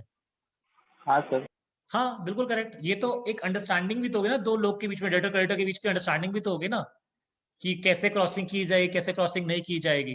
जैसे सपोज करो जो ड्रॉवर है वो बहुत ही ज्यादा जैसे अपने आप को हीरो समझ रहा है, यार मैं तो सिर्फ चाहता हूँ ICICI बैंक डील करे। ओके अच्छा, एक काम कर, तू अपने पास ही रख ले, ला मुझे नहीं चाहिए पैसा, जा तू। ये क्या बात हुई? ये कोई कॉन्ट्रैक्ट में तूने लिखा था ये सब जो तूने हरकतें कर रहा है अब, जो तू अपने आप को हीरो बन रहा है? कॉन्ट्रैक्ट में लिखी थी क्या तूने पास कि only the collecting banker would always be ICICI, नहीं तो पैसा तो रिसीव नहीं करे? बात लिखी थी कॉन्ट्रैक्ट में? नहीं लिखी थी ना। अभी काहे को तू नया नया कंडीशन डाल रहा है? चेक देना नॉर्मल सा दे, नहीं तो अभी तेरे पर केस कर दूंगा ब्रीच का, कर देगा केस हो। You getting it what I'm trying to say? Yes sir. Okay, एक क्वेश्चन आया, difference between account pay cheque and a cross cheque. मैं रिपीट करता हूं। अच्छा देखो, मैं एक चेक बनाया या क्रॉसिंग कर दिया, पे टू लिख दिया, डैश, नाम नहीं लिखा, बियरर। अच्छा अगर मैंने नाम नहीं लिखा तो क्या हो गया? ये अगर मैंने नाम नहीं लिखा तो ये क्या हो गया? This is what? This is a bearer cheque. ये लेकिन मैंने क्रॉस कर दिया, तो क्या मिस्टर ए जाके इसको कलेक्ट कर सकता है HDFC से? Yes.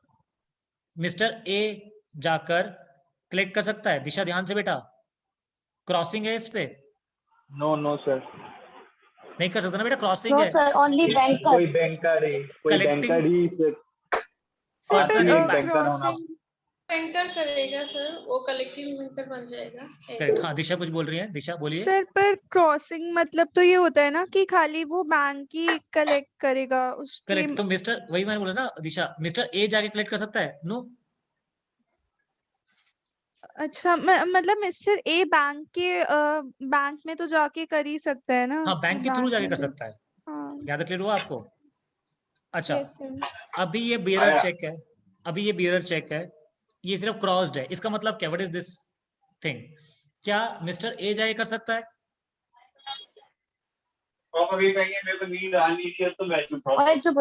No sir, only bank can collect. हाँ बेटा Bankers. रुचिका, साथ में लड़ना नहीं है किसी से, है ना? हाँ, only bank can collect. Okay अच्छा, अब मेरे बात को बड़े ध्यान सुनो। ये बियरर है, तो कोई भी जाके अपने बैंक को ले जाके किसी बैंक से पैसा ले आ? क्या ऐसा हो सकता है? क्या अभी ऐसा हो सकता है? The answer is yes. अगर मैंने लिख दिया यहां पर अंकुर और यहां लिख दिया अकाउंट पे, तो यहां पे कलेक्टिंग बैंकर किसी के भी यहां पे जाके पैसा ले सकता है? सिर्फ अंकुर के भी यहां पैसा ले सकते हैं जाके? अंकुर के भी सिर्फ अंकुर के बिहाफ पे। सिर्फ अंकुर के ब्याह पे पैसा मांग सकता है और किसी के ब्याह पे कलेक्टिंग बैंकर पैसा नहीं मांग सकता। अब वो क्लियर हुआ अभी? फिर सर इस केस में अंकुर एंडोर्स नहीं कर सकता क्या? कर सकता है, बिल्कुल कर सकता है। अगर जब तक ये एंडोर्स नहीं है, नेगोशिएटेड नहीं है, तब तक only a banker can collect on behalf of Ankur. जब अंकुर ने इसको आगे लिख दिया एंडोर्स टू अंशुमन, तो फिर कौन जाके सिर्फ बैंक कलेक्टिव बैंकर किसके बिहाफ पे जाके क्लिक करेगा? सिर्फ अंशुमन के बिहाफ पे, बस। Okay sir.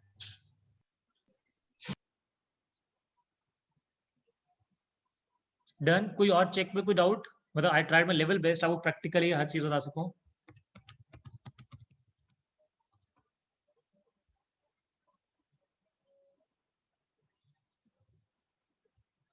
ओके, तो let me come back to the book. अच्छा, आप मेरे साथ बुक में मार्क करना, मैंने आपको क्या क्या पढ़ाया। डेफिनेशन ऑफ नेगोशिएबल इंस्ट्रूमेंट पढ़ लिया हमने, यस।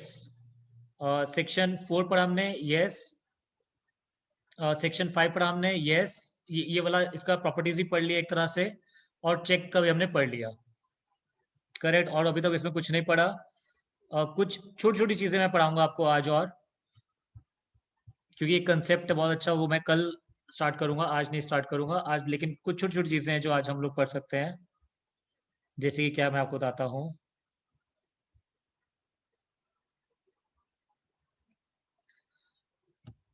एक मिनट रुकिएगा, मैं आपको मार्क कर देता हूँ हमने क्या क्या पढ़ लिया, ताकि आप भी मेरे साथ मार्क कर लो बुक के अंदर क्या क्या हमने पढ़ लिया।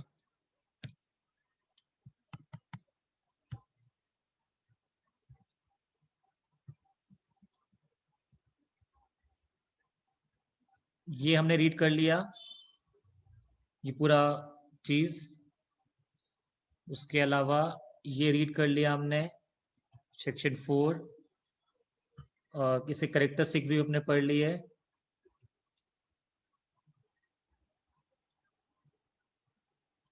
प्रोमिसरी नोट भी पढ़ लिया हमने, क्या होता है, 2 पार्टीज होती हैं इसके अंदर। सेक्शन 5 बिल ऑफ एक्सचेंज भी पढ़ लिया, इसका रिक्वायरमेंट भी रीड कर लिया हम लोगों ने, और चेक भी क्या होता है हमने रीड कर लिया। सेक्शन 7 नहीं पढ़ा अभी तक, 8 नहीं पढ़ा, 9 नहीं पढ़ा अभी तक। मैं आगे चल रहा हूँ, 10, 12, 13 हमने पढ़ लिया। मीनिंग ऑफ नेगोशिएबल इंस्ट्रूमेंट ये हमने पढ़ लिया।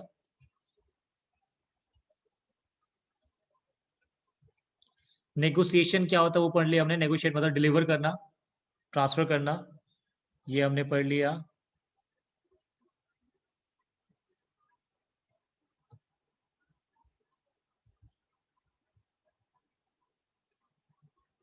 ओके, अब मैं आपको पढ़ा रहा हूँ सेक्शन 21 पढ़ा रहा हूँ। मैं रीड कर रहा हूँ सेक्शन 21, तो इसके आगे मैं लिख देता हूँ। हाँ, अच्छा, आपको वो ऑन डिमांड याद है? On demand instrument. हाँ sir. Yes sir. What is on demand? जिसमें टाइम मेंशन नहीं होता टाइम है। मेंशन होता, कभी आप पैसा मांग सकते हो, तो आप इसको ऑन डिमांड बोल दो, आप इसको एट साइट बोल दो, ऑन प्रेजेंटमेंट बोल दो, बात एक है। मैं रिपीट करता हूँ, let me repeat it again.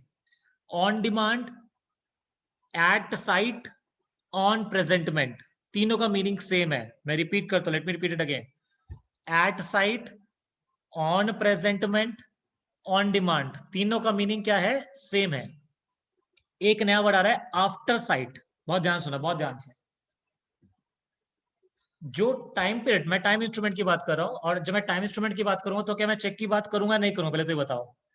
If I am talking about the time instrument, तो क्या मैं चेक का बात करूंगा या मैं नहीं करूंगा? नहीं करोगे। मैं नहीं करूंगा, क्योंकि cheque is never a time instrument. तो इसलिए मैं टाइम इंस्ट्रूमेंट की बात करूं तो I am talking about a promissory note and the bill of exchange. Time instrument है, उसमें टाइम कब से शुरू होगा? जिस दिन वो बना या जिस दिन वो एक्सेप्ट हुआ। From what day the time would start. Accept होगा। देखो, अगर उस पे आफ्टर साइट वर्ड्स नहीं लिखे एक्सेप्टेंस के बाद, मैं रिपीट करता हूं, अगर वर्ड्स आफ्टर साइट नहीं लिखा, तो वहां पर टाइम इंस्ट्रूमेंट में टाइम शुरू होगा from the making of the instrument, जिस दिन वो इंस्ट्रूमेंट बना। और अगर उसके अंदर वर्ड्स लिखे हैं आफ्टर साइट जैसे वर्ड्स लिखे हैं, तो वहां पर टाइम शुरू होगा from the date it is accepted.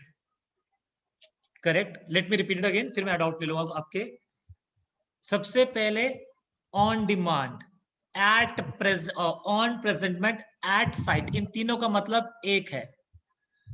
अगर वर्ड्स लिखे हैं आफ्टर साइट, तो यहां पर time instrument, the time would start after the bill of exchange has been accepted.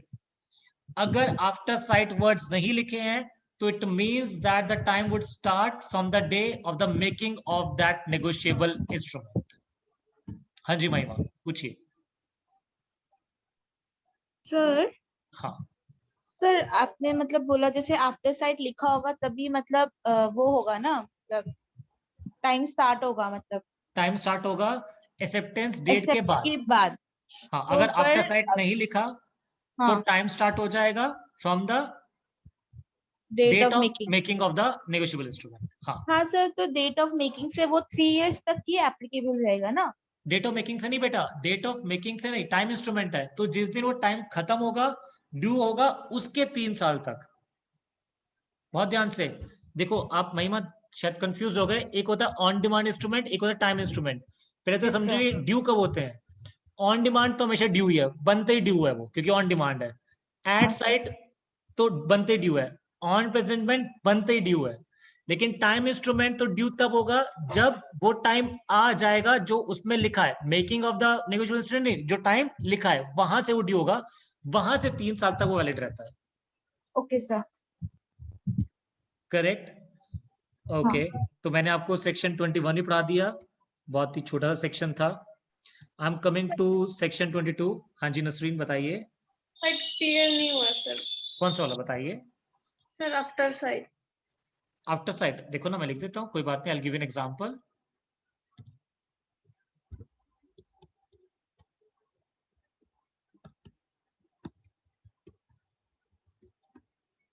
ओ ओ हो।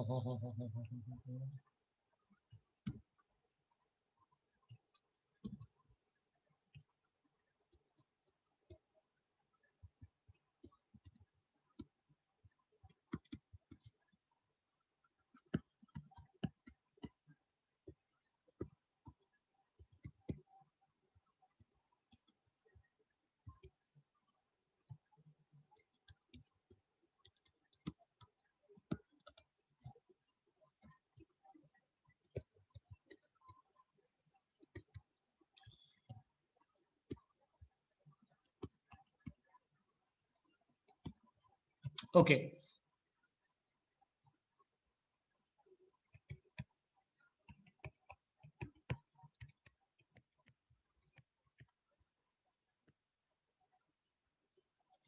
तो मैंने बिल ऑफ एक्सचेंज बनाया which has been accepted by the Ankur also.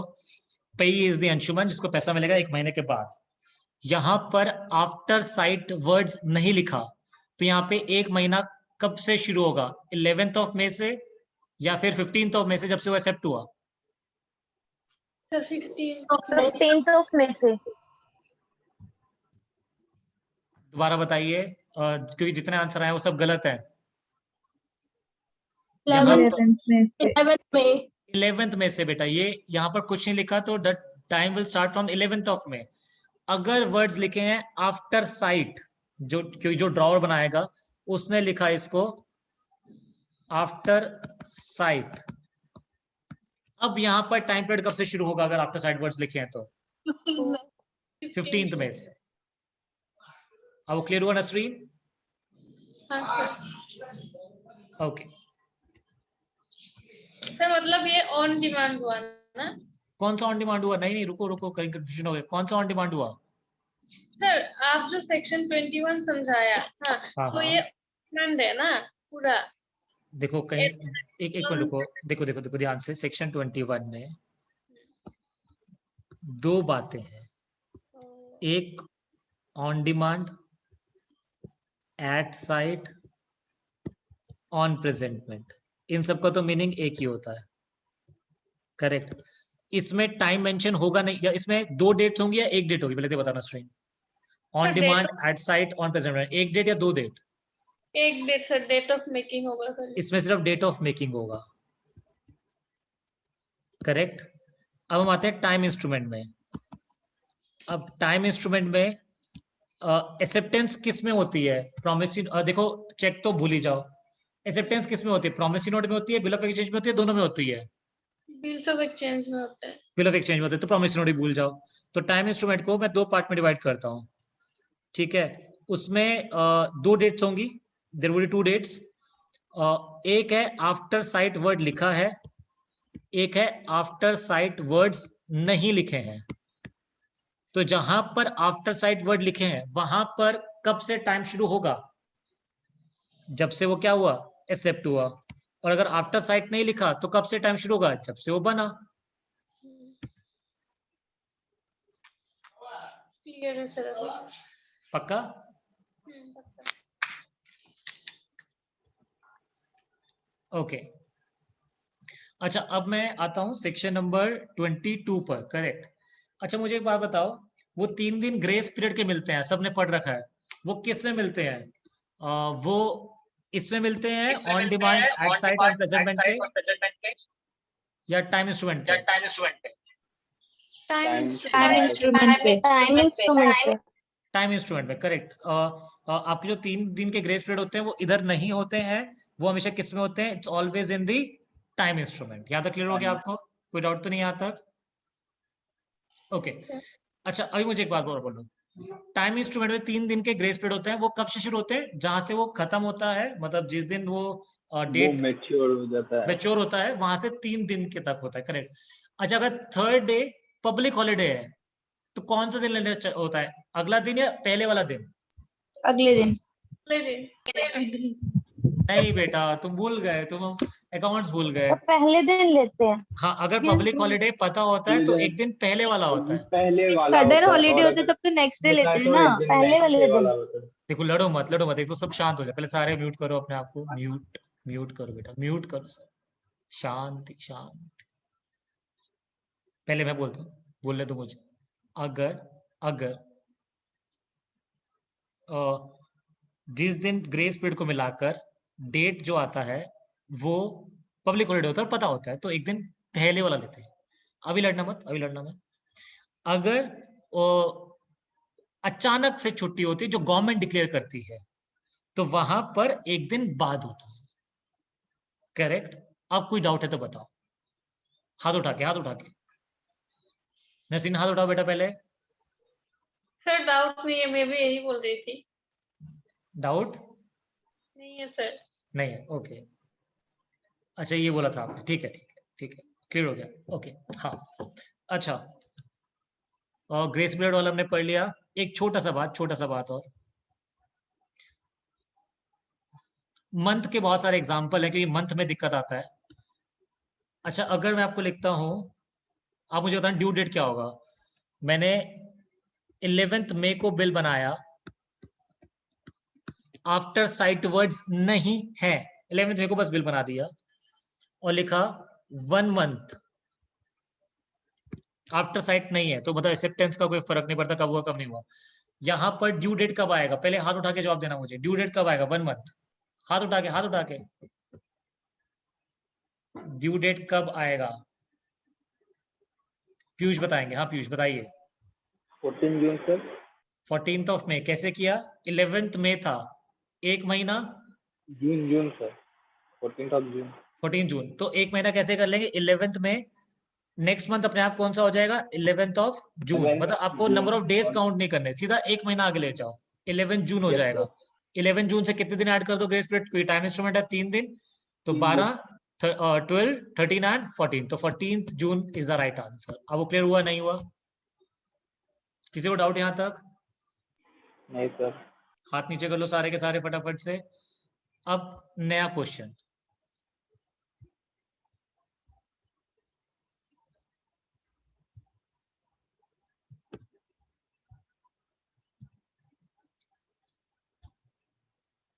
Bill बनाया 30th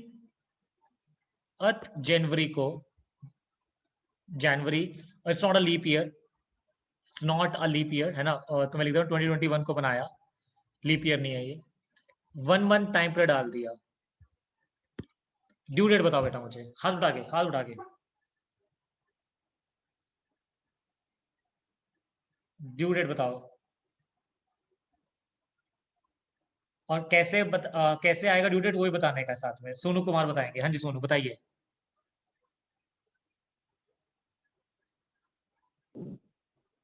3 मार्च को होगा ना सर? 3 मार्च को कैसे करा?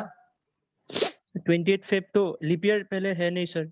हाँ, तो एक महीने को 28 फेब जैसे दिन। 30th में अगला महीने 30th नहीं आएगी तो जरूरी है 30th हाँ। आनी चाहिए, तो जहाँ पे लास्ट दिन हो हाँ जाएगा 28 तक 28 तो फेब तक 28 आपका फेब हो एक जाएगा लास्ट डे, महीना प्लस 3 डेज प्लस 3 आपका। डेज कर दो 1 2 3 3rd of the March is the perfect answer. कोई डाउट आया यहाँ तक या नहीं आया? नहीं आया सर। ठीक हो ना, सिंपल था ना ये तो। मतलब आपको एक महीना कैसे काउंट करना है, जो डेट लिखा है वहां से एक महीना उठा लो पूरा। अगर उस महीने वो डेट ही नहीं है तो जो डेट आती है वो लास्ट वाली वो उठा लो। ठीक है, एक और एग्जांपल पूछता हूँ।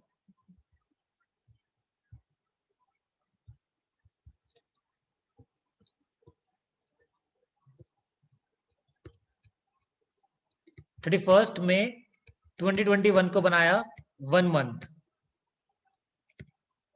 क्या होगा ड्यू डेट? और कैसे आएगा ये बताना है, महिमा बताएंगी। हाँ महिमा बताओ। So 3rd जुलाई। 3rd जुलाई हाँ कैसे? नहीं, हाँ जून 31 मई बोला ना आपने। हाँ हाँ तब तो जुलाई ही होगा ना। है, क्या बात कर हाँ रहे हो? जून, मई के हाँ बाद जून आता है, फिर मई जुलाई के बाद आता है।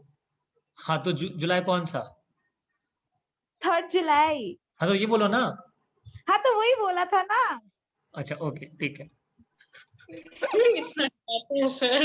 फिर आप जुलाई बोल के जून कर रहे थे।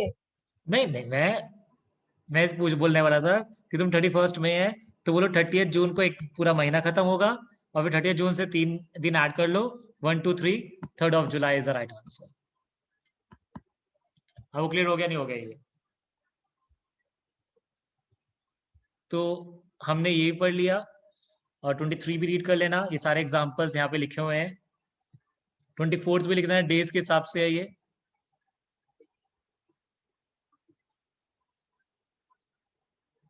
जब when the day of maturity is a holiday, ये हमने पढ़ लिया। एक अगर पहले से पता छुट्टी है तो एक दिन पहले वाला, अगर अपने आप पता लग गया तो अगले दिन वाला माना जाएगा। ठीक है, तो हमने कौन कौन सेक्शन पढ़ लिए? अगर मैं आपको वैसे ही बता दूं, 13 पढ़ लिया मीनिंग ऑफ नेगोशिएबल इंस्ट्रूमेंट, 4 पढ़ लिया, 5 पढ़ लिया, 6 पढ़ लिया।